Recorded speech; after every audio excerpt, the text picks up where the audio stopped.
Okay. All right. All right. All right. Please. Good morning. We invite you to find your seats and prepare for this morning's service. Thank you. Hi. Hi. Okay. All right. Okay. On behalf of the Worship Committee, welcome to the Unitarian Universalist Congregation of Columbia. My name is Deb Matherly, and our minister is the Reverend Stephen Robinson. We stream all Sunday services on YouTube and Zoom.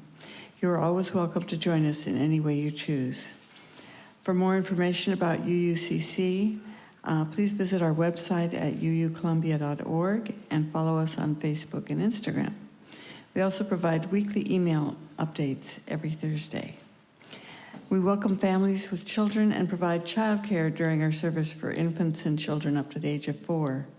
To be a volunteer, please see Bethany Storlazzi. I'm not sure she's here anyway, but we can find somebody who can sign you up if you're interested. We have a seating area in the back of the sanctuary, especially for children ages 4 to 7 and their parents. And you may bring the toys found at the back of the social hall for a quiet play. And I see a couple people there already. Hi, Rebecca. Hi. And now please silence all devices as we center ourselves for today's service and listen to the prelude. Manuel Ponce lived from 1882 to 1948 and was a Mexican composer, pianist, and teacher. His music bridged the gaps between categories like popular, classical, folk, and orchestral. He was called the creator of the modern Mexican song. Ponce believed that Mexico should find an individual musical language that reflected its folk music and folklore, or as he called it, a musical art faithfully mirroring Mexico's own soul. You can hear the presence of this idea in his compositions. This is Intermezzo number 1.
Thank you, Anna.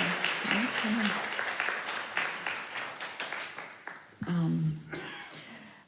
Thank you. Now please rise in body or in spirit and join me in the Congregational Covenant in your order of service.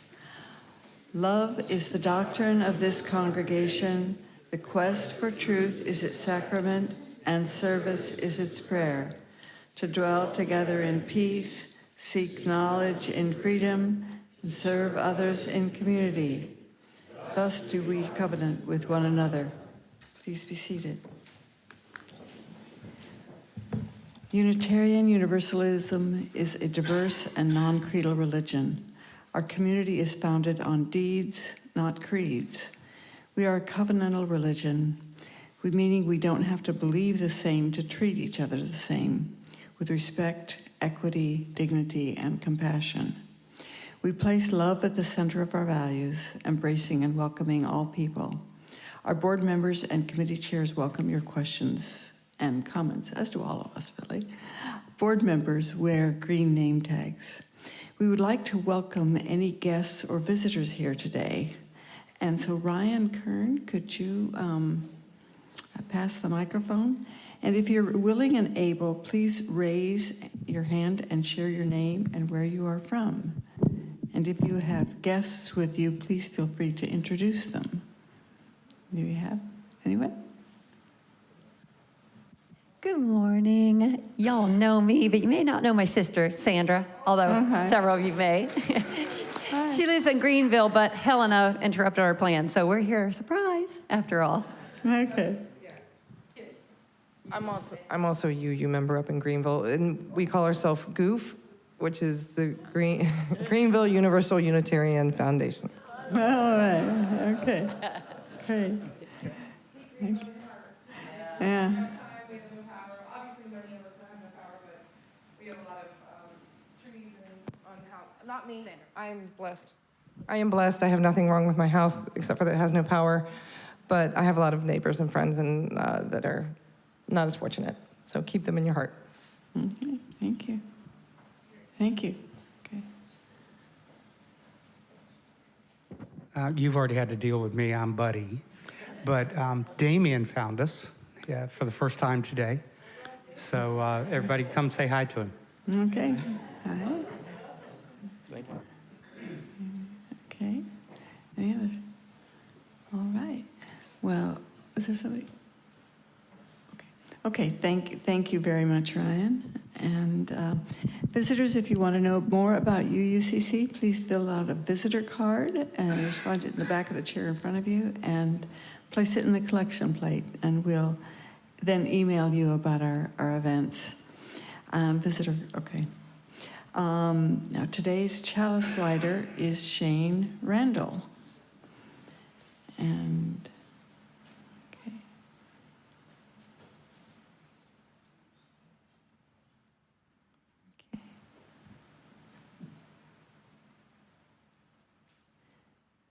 Spirit of light and life, come unto us. Our opening hymn is number 1004, Busca el Amor, and it is in your teal hymnals, number 1004. Busca el Amor is by Salvador Cardenal Barquero, who was a Nicaraguan singer-songwriter and also a poet, painter, and environmentalist. Deb is going to help lead us today in the Spanish language singing of our hymns. So stay seated, please, I think, well, you want people to stand? Okay, you can stand, okay. The chorus begins on the second page, about halfway down the page where you see the English translation starting, and I'll just read it once, and then if you can follow me, and then we'll start singing it through, okay? Busca el amor en ti, busca el amor en ti, se multiplica, si lo repartís, si lo repartís. The next page, busca el amor en ti, solo el que ama puede ser feliz, Solo el que ama puede ser feliz. Busca el amor en ti. Busca el amor en ti. Se multiplica si lo repartís. And then we just sing it again. So, and I think you'll catch on. And many of you have heard this a few times before, so feel free to sing along on the verses as well as the chorus, okay? All right? Okay, yeah, sure. Okay.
Thank you, Deb.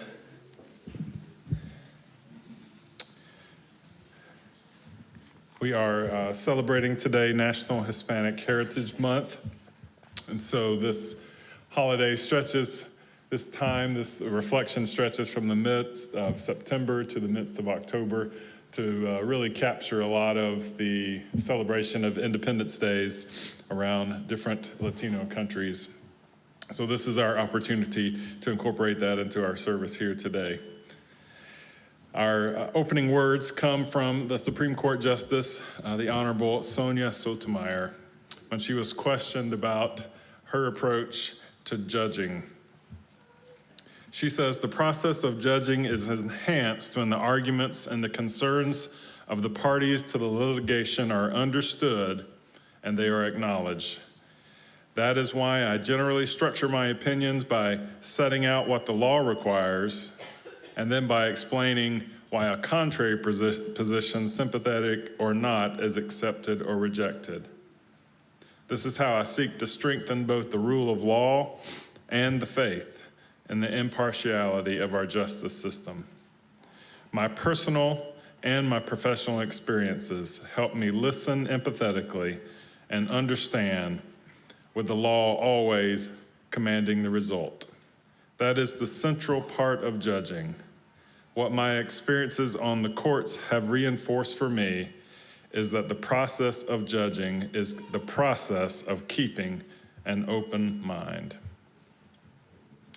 This time I invite our young children to come down for our story for all ages and meet me down on the carpet.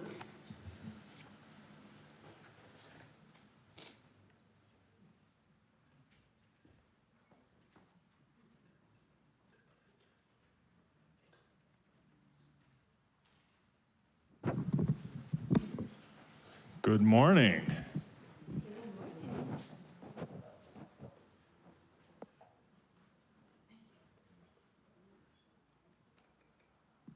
How are you all today? Yeah, doing well. Had a little bit of a scary storm over the weekend. Did anybody lose power at their house? Yeah. Oh, you lost the internet. Oh.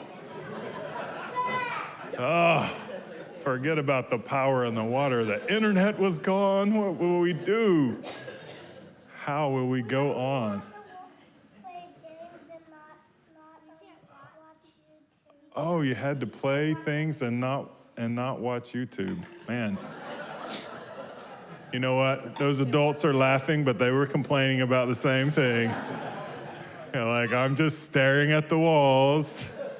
Yep. Well, I don't know if you just heard me as you were coming down, but this is National Hispanic.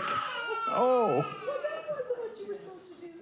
National Hispanic Heritage Month, and I want to introduce you to someone really very special that we're talking about today. All right, I'm going to hold it up above the flag. Can you see her? Everybody see?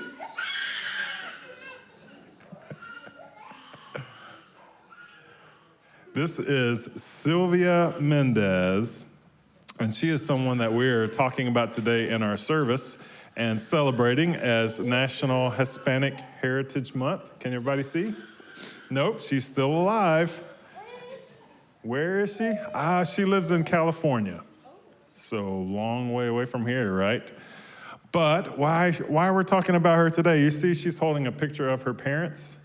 She has one parent that is from Puerto Rico and one parent from Mexico. And when she was an 8-year-old little girl, and I'll show you a picture of her as an 8-year-old. Everybody see her? Yeah? When she was 8 years old, she wanted to go to a school, she and her siblings, and because they were Hispanic Americans, they weren't allowed to go to that school.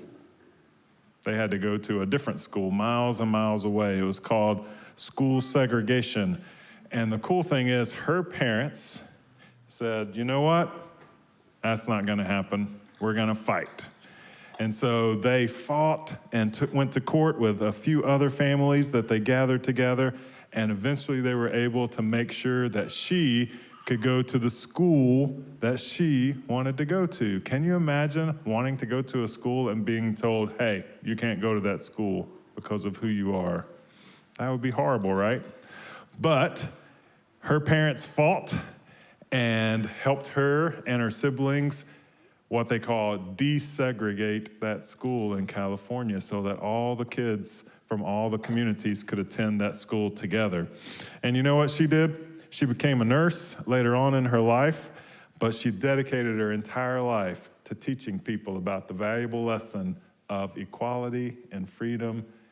And later in life, have you heard of, let me see, you probably haven't heard of this guy, President Obama. Has anyone ever heard of him? Heard of President Obama? Yeah? He awarded her in 2011 the Medal of Freedom for all of her great work. So today we are celebrating Sylvia Mendez, who was an 8-year-old just like you, just a little bit older than you, a little kid, learning to do great things and celebrate freedom and equality. So say the name, Sylvia Mendez. And thank you for coming down this morning.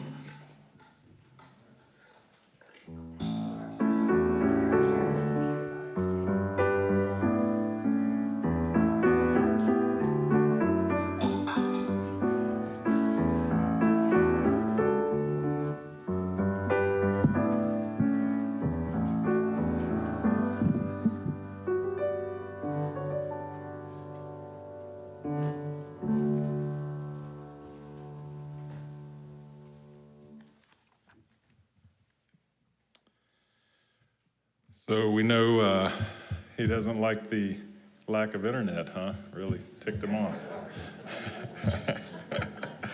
Note to self, keep the internet going.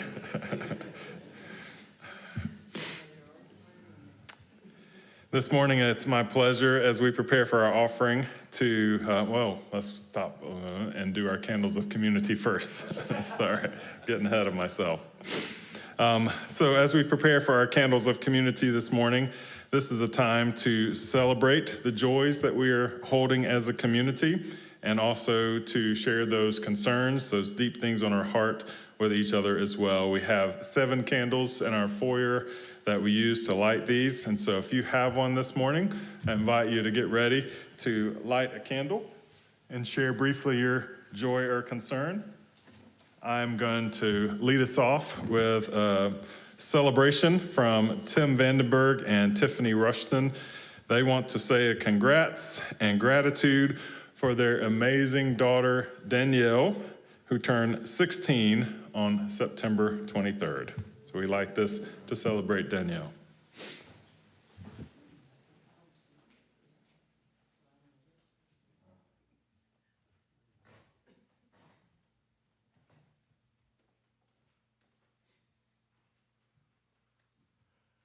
Hi, my name is Morgan, but it ain't JP. This is a candle of hope. When Mary and I were just driving up Woodrow on the way here, we passed a house where a tree had hit their front porch. It was terrible damage. And so this is a candle of hope for all of the people who have suffered damage, and they're still having power outages. We do. How many people still have power outages? Good heavens, look at all that, yes. So we need hope.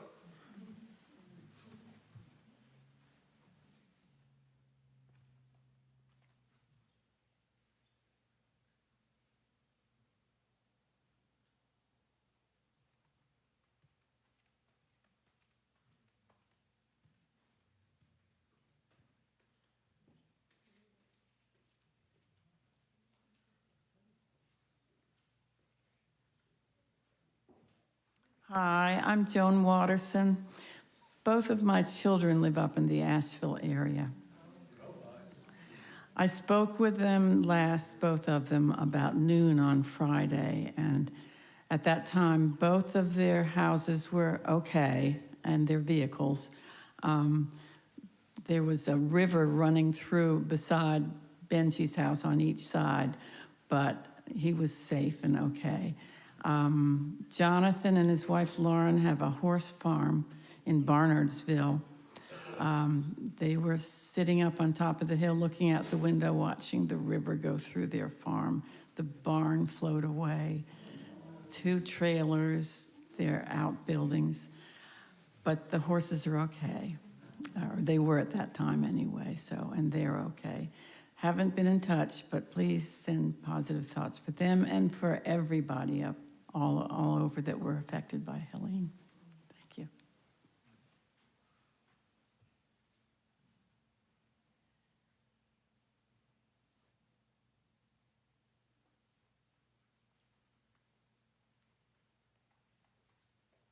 Good morning, everybody. Like you heard this morning, my name's Shane, and today I'll be sharing a pretty significant, I think, joy regarding specifically this congregation, more specifically the young adults group. It is very rare, even if somebody comes from the military, to find a community that is willing to step up, especially when people are in need, and I think we see that a lot today. That being said, too, more specific, the event I'm referring to is, for those who may not know, the Pride Parade's a big deal.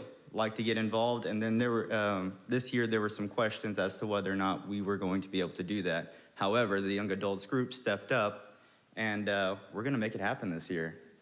That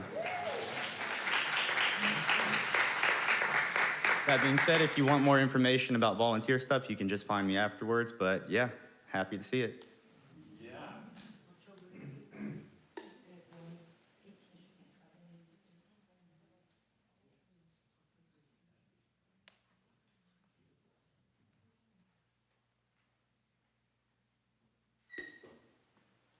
Hello, I'm Connie Quirk.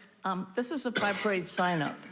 So I was going to say something about it too. So, but social action has a very busy time this time of year. And I want to thank the people that came out to help clean the facility for the Fall Festival that happens this coming Saturday. And I especially wanted to thank Lucille Urita. She is a 6th grader who came and worked for 5 hours with us. And so we were really happy to get to know her a lot better. And so I'm urging you all, please come out for the Fall Festival. There will be UUs from all over the state that you will meet, and you'll see that we're not alone in this island of Columbia. Thank you.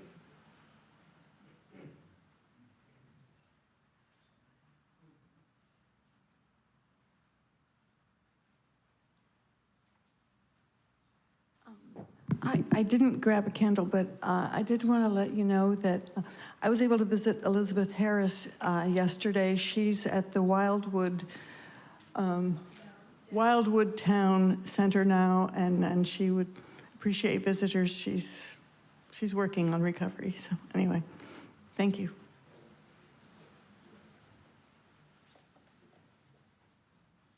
I'll also share that I've been in contact with Linda Fennell, and her husband is in critical condition in the hospital, and so she wanted us to light a candle. So Deb, I'll share this last candle.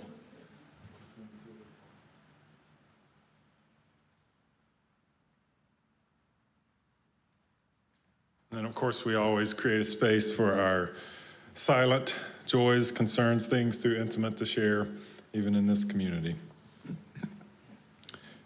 I invite you to take just a few moments, deep breaths, and remember all that you've heard and connected to.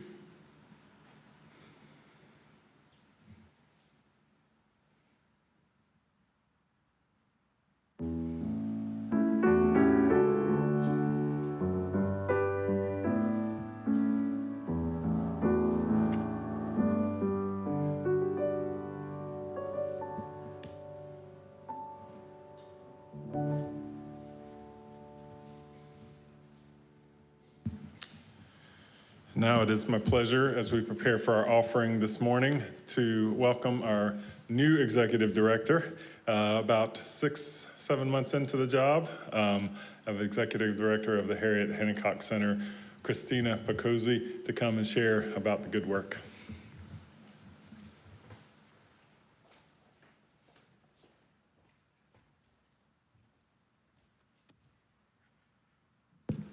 Good morning. Thank you. Thank you so much for having me and welcoming me into this space. My name is Christina Picozzi. I use she, they pronouns, and as he said, I am the executive director of the Harriet Hancock Center. I started with the center last October as a volunteer and then was hired this past March as kind of like a program facilities kind of overseer, and then recently shifted into an executive director role. I'm a lot more nervous than I thought I would be standing up here. Thank you. I do have anxiety. Public speaking, once I get going, we're great, but that start is really hard. So I do have some notes. So I think some things that I think are important that people might not realize about the center is we are 31 years old. We have been at 1108 Woodrow for 30 years. It was actually 30 years this month. And we own our facility, which is a huge thing for a community center, but especially for an LGBTQ community and resource center in South Carolina. We are the only one that owns their space. We are also the only one in the state that actually serves the full population. Our colleagues up in Spartanburg at Uplift Outreach, they serve youth, and our colleagues down in the Low Country and the Charleston area also primarily serve youth, and they'll sometimes also work with those families, but we actually work with everybody from children to those in transitional ages to adults to the elderly. And our program is expansive and has expanded even more so this year. Since starting as the executive director and kind of cleaning the house a little bit, I can confidently say that we've actually served well over 850 people this year through our events and our outreach. So these are events at the center, so peer support groups, social events that are standing and held every month, as well as events that might be one-offs. So we hosted our first queer prom in 7 years back in June, and we had 85 youth sign-ups. These are 6th through 12th graders. We did a pop-up closet in May, and we gave out free clothes to over 100 people. So events like that, we've actually been able to, like I said, connect and serve with over around 850. The center, I think, as far as its identity, I think the leadership, the volunteers, our board members. Reverend is a board member now. We're very excited to have him, so you can clap for that one. If I have to stand up here nervous, I get to embarrass you. Okay. We're going to have a great relationship the next few years, I promise. But I think our identity has shifted a little bit, and you can see that reflected in the people that we are also serving. So currently, the majority of folks that we are serving are between the ages of 26 and 33. It's about a third of who we serve.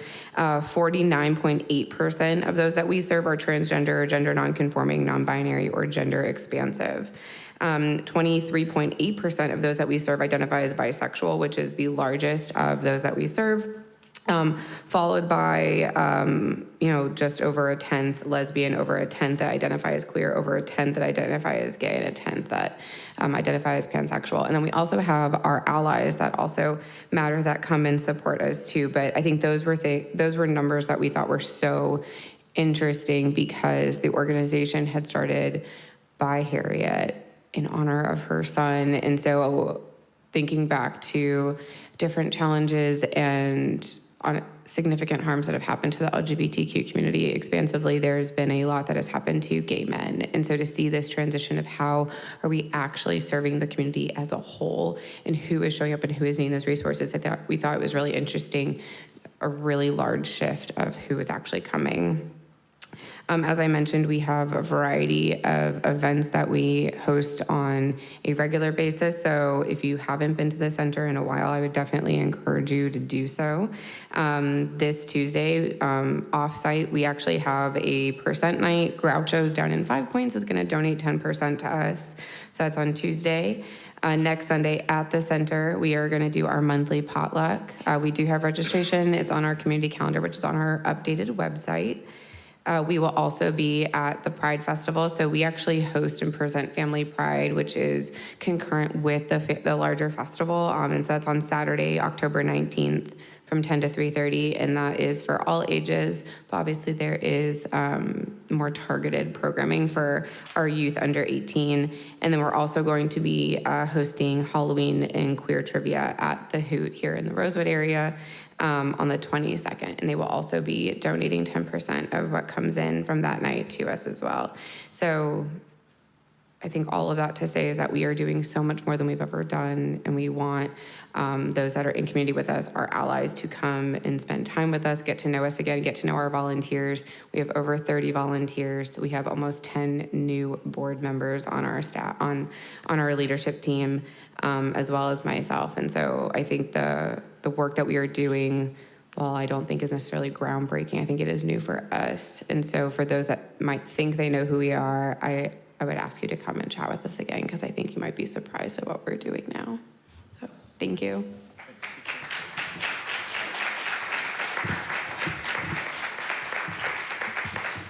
Thank you so much. Unfortunately, I embarrass myself on a weekly basis here, so probably not a big deal to get embarrassed. But thank you, and Andy, for coming as well and supporting. We really appreciate the chance to partner with Hancock Center and be a part of the good work. So thank you so much. This time I invite our ushers to come and receive our offering. Our offertory musical selection today is Caricia a mi Madre by Guadalupe Olmedo, a Mexican composer who lived a short life from 1853 to 1889. She was a talented pianist and composer who studied at the Conservatorio Nacional de Música in Mexico. And in this year, 2024, I read much of my music from an iPad. But this lesser-known composer, the music for this was available still in manuscript form, meaning her own handwriting, from about 150 years ago. So I'll invite anybody who may like to glance at it before you leave today to come check it out at the end of the service.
Receive our offering today, a symbol of our commitment to our good work.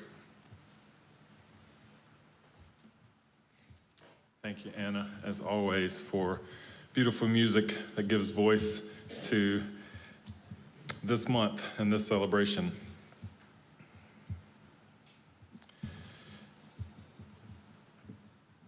You probably have heard these words before, but I share them again with you. They come from Jim Lovell, who was reflecting after the first malfunction on Apollo 13, shortly after leaving the Earth's atmosphere and moving to zero gravity and beginning the rotation around the Earth to head toward the moon as they had hoped. Gave this reflection back on seeing the Earth from that perspective. He said, the lunar flights give you a correct perception of our existence. You look back at Earth from the moon, and you can put your thumb up to the window and hide the Earth behind your thumb. Everything you've ever known is behind your thumb, and that blue and white ball is orbiting a rather normal star tucked away on the outer edge of a galaxy. As you orbit the Earth, everything looks smaller. The problems of Earth seem small, and it's a tranquilizing effect that large countries just pass by serenely, no borders. It's hard to imagine why people cannot live more peacefully with one another. He says, Earth is a spaceship just like Apollo, and just like Apollo, the crew must learn to live and work together. We must learn to manage the resources of this world with new imagination. I'm struck in this season that we're in, particularly around the energy around our election and the topics that are becoming central to the presidential election this year. I'm struck by his words, passing by large countries serenely that have no borders from that perspective. To have a view and a perspective without any borders, any arbitrary lines that we've drawn in history to say, this is the line that separates this place from that place. And I do mean arbitrary in every sense of the word. I don't want to stand up here today and try to claim that the issues around the election, that border control, border security, all of those things are not a concern, and probably more than I understand and can comprehend. And I don't want to take away from what is so important around those issues in this election cycle and in the world that we're living in today. But I do wonder and think back on our history as human beings and wonder how much blood has been spilled in our human history trying to either expand those arbitrary lines or defend them. But honestly, to move away from that sense of a border issue, in my opinion, the bigger problem is not the borders that we have drawn arbitrarily on a map across the land and divided ourselves. The bigger problem is the borders that we have drawn within our own psyche. The ones that are engraved into our minds and internalized into our experience. We have internalized borders with people, groups, and cultures based on border lines of countries. We have internalized borders based on the color of someone's skin. We have internalized borders based on economic conditions. We have internalized borders based on sexuality, based on gender identity, and we have really solid line borders based on political party. We have all these ways that we have internalized these borders to say, this is who I am and that is who you are, and we've convinced ourselves that all of those borders are real. We've convinced ourselves that we are so different from each other. And when we convince ourselves of those borders and convince ourselves of our differences, then we open ourselves up to judging, to fear, to hate, all based on these perceived differences and internal borders. I shared a few weeks ago that a little bit of the book that I was reading by Trevor Noah, Born a Crime, as he was discussing and sharing stories of his life, reflecting on what it was like to grow up in the midst of apartheid South Africa, where literally his birth was a crime, as his mom, who was an indigenous person of South Africa, married or was in relationship with a man from Germany, and he was literally born what was illegally in South Africa. One of his reflections, which was new to me, was a discussion of how apartheid came to be with Hendrik Verwoerd when he developed that system in South Africa, sent a commission of groups of people around the world to study institutional racism. They wanted to see it from the perspective of different places around the world as it currently was or as it had been done in their history. And the goal was to find the system that worked the best. And so literally apartheid in South Africa was a gathering of all of the wisdom of institutional racism around the world and incorporating that into a system that divided the people of South Africa. And then Trevor Noah said, once that system was in place, the easy work came as we just convinced the human beings that were living there that they were so different than each other that the only option was to fear each other and hate each other. And the fire was lit. You have to sow the lie of these differences and then constantly reinforce them. Reinforce these borders until the people internalize them. This election this year is an attempt to create fear and hate around our southern border. It is an attempt not to necessarily focus on what's happening on the southern border, but it's an attempt to look inside of your psyche, mine and yours, and somehow sow the differences and the fear and the judgment and the hate until all of that sticks and the border within us becomes solid. I can't think of a better time to celebrate Hispanic Heritage Month than in the midst of where we are currently these days. To celebrate the culture, to celebrate our connections, and to celebrate the contributions of so many people. Today I shared a little bit of Sylvia Mendez with our children. She was born in 1936. Her father, Gonzalo, was from Mexico. Her mother, Felicitas, was from Puerto Rico. When Sylvia was a child, her family moved to Westminster in Orange County, California. And in 1944, when she was 8 years old, her family, just having moved to Westminster, tried to register Sylvia and her brothers at the nearby Westminster Elementary School. But this public school did not admit Hispanic students. And the family was told that they would have to go miles and miles away to Hoover Elementary School, which was a school specifically designed for Mexican Americans. After appeals to the principal and the county school board was unsuccessful, Gonzalo Mendez and his wife, Felicitas, decided to take legal action. They hired a civil rights attorney, David Marcus, who filed a federal lawsuit against Westminster and 3 other school districts in Orange County. They got several families from the region to join in, children who had been forced to attend those segregated schools.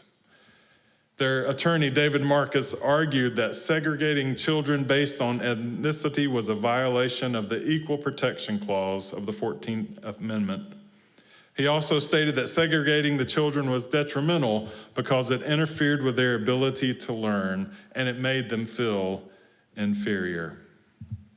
In 1946, the judge ruled in favor of Mendez and ordered the 4 school boards to stop segregating Hispanic children.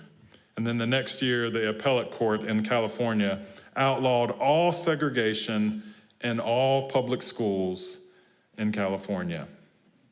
Mendez versus Westminster paved the way for such rulings in our future. As a matter of fact, in the Supreme Court case in 1954 of Brown versus the Board of Education, Thurgood Marshall, who was representing the plaintiffs, quoted Marcus's equal protection argument to successfully argue that racial segregation in public schools was unconstitutional.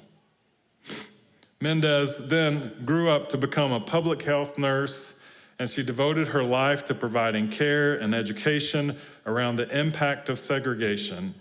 She used her experience as a child to teach about the psychological impact of segregating ourselves and believing that our differences cause inequality. She's often commented that what she remembered at the age of 8, other than getting to skip school and go to court every day, was that she just wanted to attend school.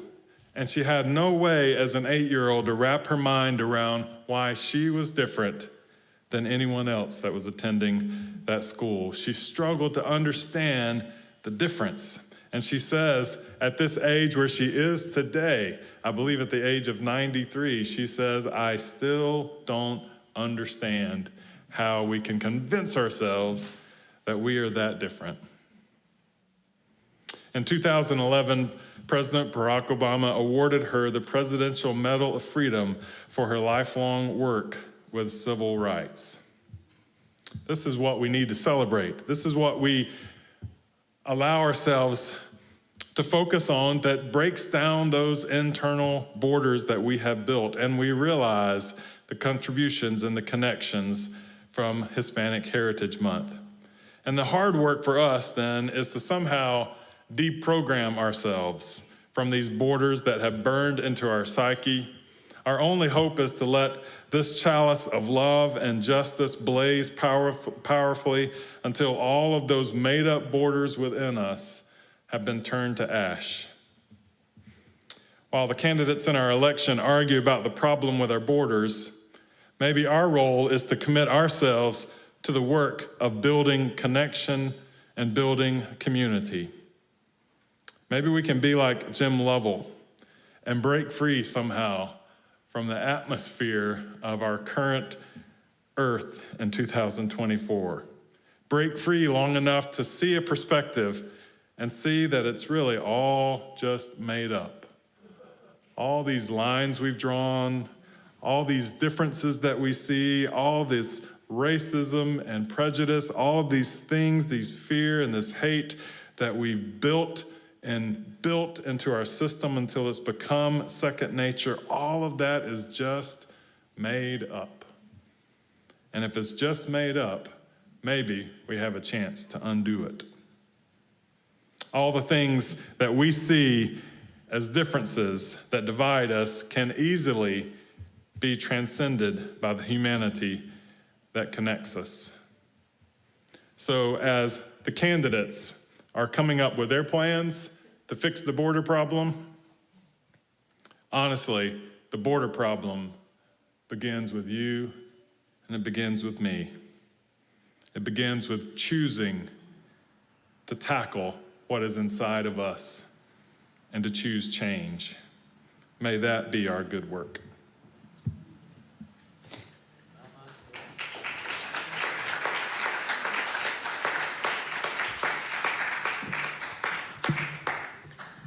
I'll invite you to stay seated for a moment. Our closing hymn is in the teal hymnal. It's number 1016, Profetiza Pueblo Mío.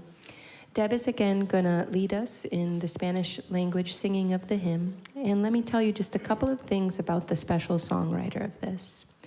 Musicians are not strangers to the cause for civil rights. And Rosa Marta Zarata Macias is a heroic example. She came to the U.S. from Mexico in 1968 and successfully combined her rich musical talent with leadership in championing the rights of the Mexican and Latinx community in the U.S. She performed benefit concerts in numerous countries of Central and South America, as well as Portugal and the U.S.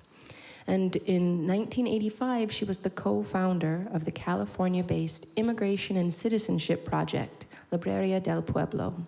From 1990 to 93, she acted as co-founder of CalPuli, an organization that promotes and develops programs to aid disadvantaged people of Central and South American heritage.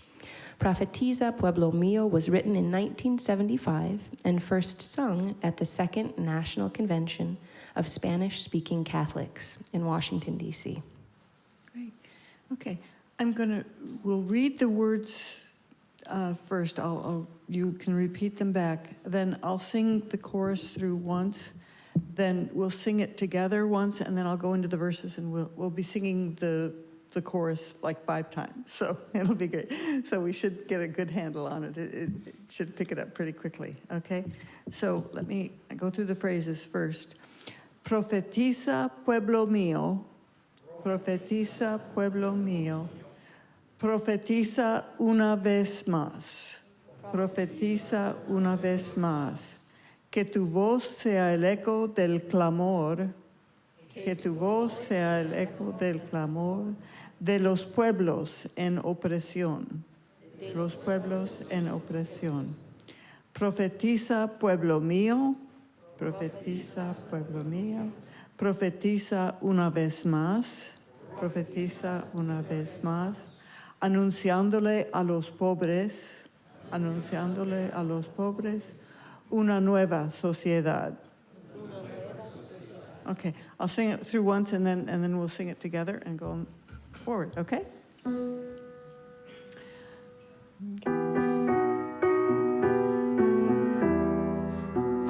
Profetiza, pueblo mío, profetiza otra vez más, que tu voz sea el eco del clamor de los pueblos en opresión. Profetiza, pueblo mío, profetiza una vez más, anunciándole a los pobres una nueva sociedad. Okay, ready? Okay. Join in singing? What? Oh, do you want to stand and join sing? Okay, thanks. Good. Okay.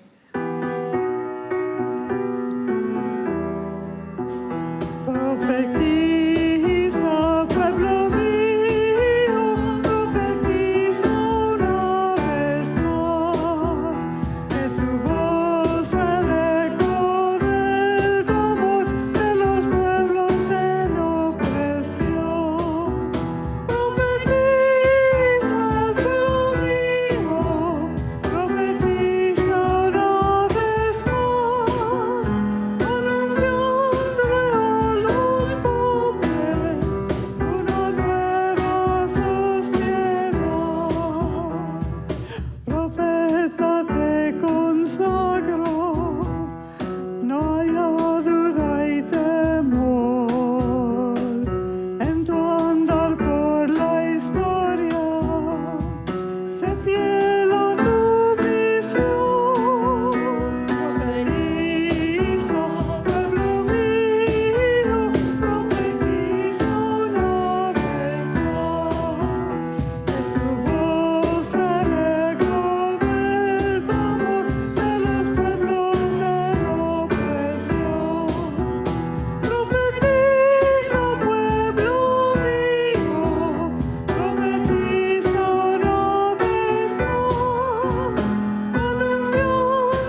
As you remain standing, our closing words actually are going to come from Sylvia Mendez.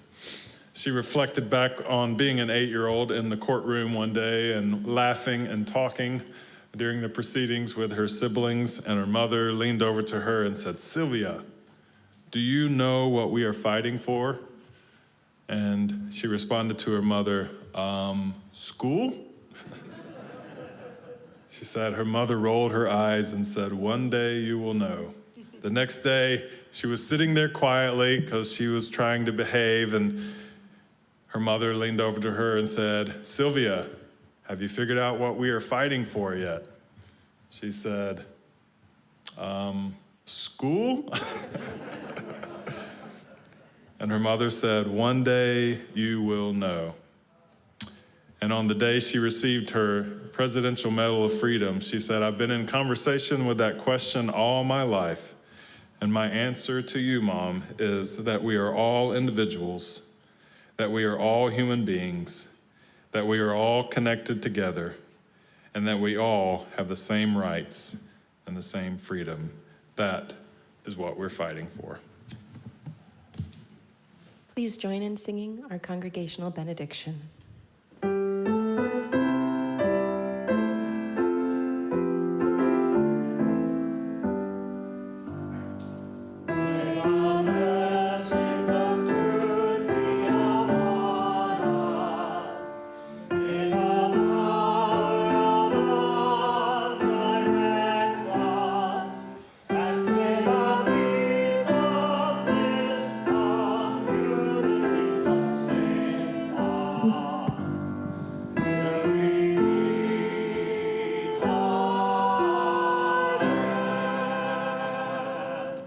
I'd like to thank everyone for being here today, and a special thanks to Kevin for playing the drums, Anna always for our music, and Deb for leading us, not only as our service leader, but also leading us in our hymns today. I also want to thank any of the guests who are here with us, whether you are introducing yourselves or not. We are so glad that you're here and invite you to stick around, give us a chance to get to know you as you get a chance to know us as well. And a special thanks to Christina and Andy for being here today and representing the Hancock Center. And Christine said she will stick around for a little while and do some networking so that you can meet the executive director and walk away today from this service saying, "I have met the executive director of the Hancock Center." We have made some special cards for you that she will sign that says, "I have met the executive." Sorry, I can do the embarrassing game really well too. But no, we are so delighted you're here, and I know that she's going to stick around for a few minutes if you want to talk. She may stand next to that Pride table and make sure you sign up for our Pride Parade. So, all right. Thank you all for being here.